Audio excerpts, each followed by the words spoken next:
اعوذ باللہ من الشیطان اللعین الرجیم بسم اللہ الرحمن الرحیم وبہ نستعین وہو خیر ناصر ومعین وصلی اللہ علی محمد وآلہ الطاہرین۔ السلام علیکم ورحمۃ اللہ وبرکاتہ۔ قال رسول اللہ صلی اللہ علیہ وآلہ وسلم اذا اکل المؤمن مع اولادہ کتب له بکل لقمۃ ثواب عتق رقبہ۔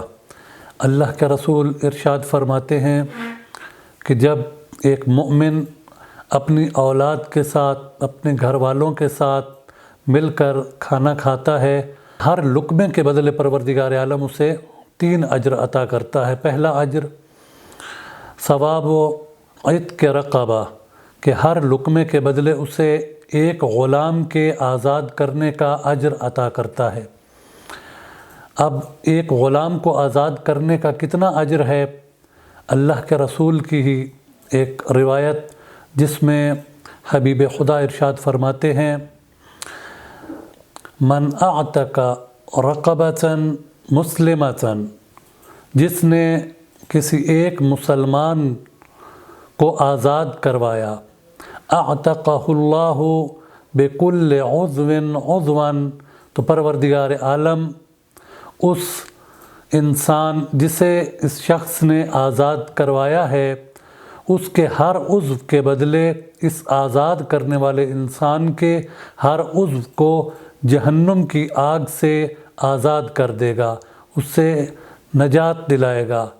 حتی الفرج بالفرج، یہاں تک کہ اس آزاد کروانے والے انسان کے شرمگاہ کے گناہ بھی اس آزاد ہونے والے انسان کی شرمگاہ کے بدلے پروردگار عالم بخش دے گا۔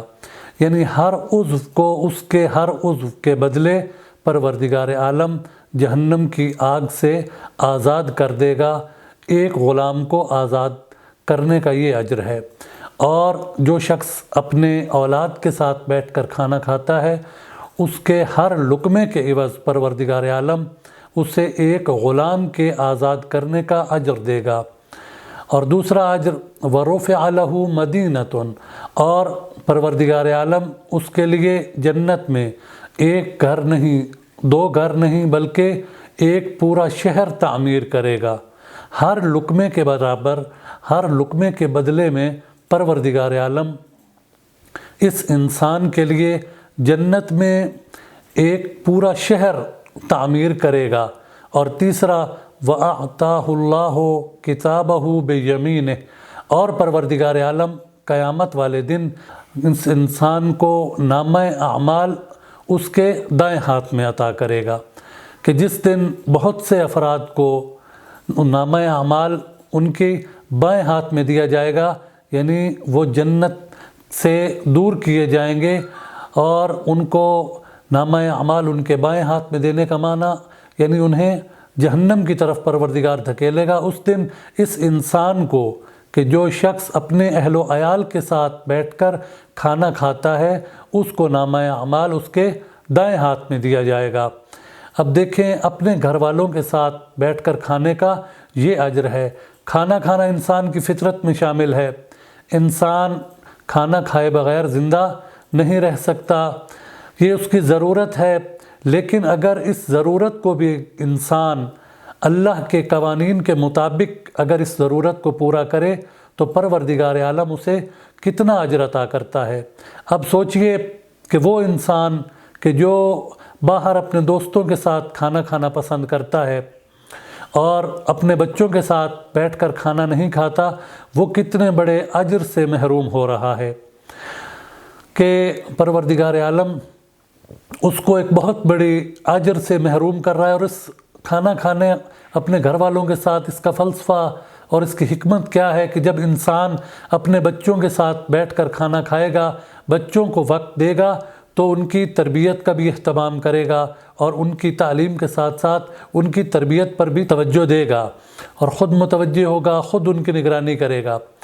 اسی طرح ایک اور روایت جس میں اللہ کے رسول ارشاد فرماتے ہیں ایما مؤمن یحب الاکل مع الاولاد، کہ جو مؤمن بھی اپنی اولاد کے ساتھ کھانا کھانا پسند کرتا ہے، ناداہ ملک تحت العرش، تو اس شخص کو عرش کے نیچے سے ایک فرشتہ ندا دیتا ہے، آواز دیتا ہے، یا عبداللہ، اے اللہ کے بندے، استعنف العمل، تو اپنے عمل کو دوبارہ شروع کر کہ پروردگار عالم نے تمہارے سارے گناہ جو ہیں وہ معاف کر دیے ہیں، اب تو نئے سرے سے عمل کا آغاز کر، نیکیوں کا آغاز کر۔ یہ کس کے بدلے کہ جو شخص اپنے بچوں کے ساتھ بیٹھ کر کھانا کھانا پسند کرتا ہے۔ اللہ کے رسول اس روایت کے آخر میں فرماتے ہیں کہ یہ فرشتہ ندا دے کے کہتا ہے، قد غفر اللہ لک الذنوب کلہا، کہ اے انسان تو اپنا عمل دوبارہ شروع کر کے پروردگار عالم نے تمہارے تمام گناہ جو ہیں وہ بخش دیے ہیں۔ یہاں پر کلہا یعنی تمام کے تمام گناہ جو تو نے انجام دیے ہیں، کس وجہ سے بخش دیے ہیں؟ انسان کی کس نیکی کی وجہ سے؟ انسان کی اس نیکی کی وجہ سے کہ جو اپنے بچوں کے ساتھ بیٹھ کر کھانا کھانے کو پسند کرتا ہے۔ تو اپنے بچوں کے ساتھ مل بیٹھ کر کھانا کھانا اللہ تبارک و تعالیٰ کو اتنا پسند ہے کہ پروردگار عالم اس انسان کے تمام گناہوں کو بخش دیتا ہے۔ اور واقعاً یہ روایات جب انسان پڑھتا ہے تو گویا یہ سوچتا ہے کہ انسان کو بخشنے کے پروردگار عالم وہ بہانے ڈھونڈ رہا ہے۔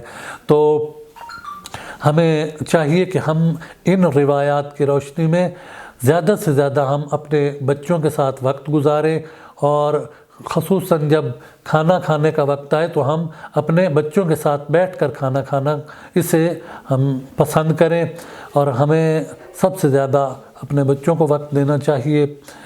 پروردگار عالم سے دعا ہے کہ پروردگار عالم ہمیں سیرت محمد و آل محمد کو پڑھنے کی توفیق عطا فرمائے اور اس پر عمل پیرا ہونے کی توفیق عطا فرمائے، اور یہ پیغام دوسروں تک پہنچانے کی توفیق عطا فرمائے۔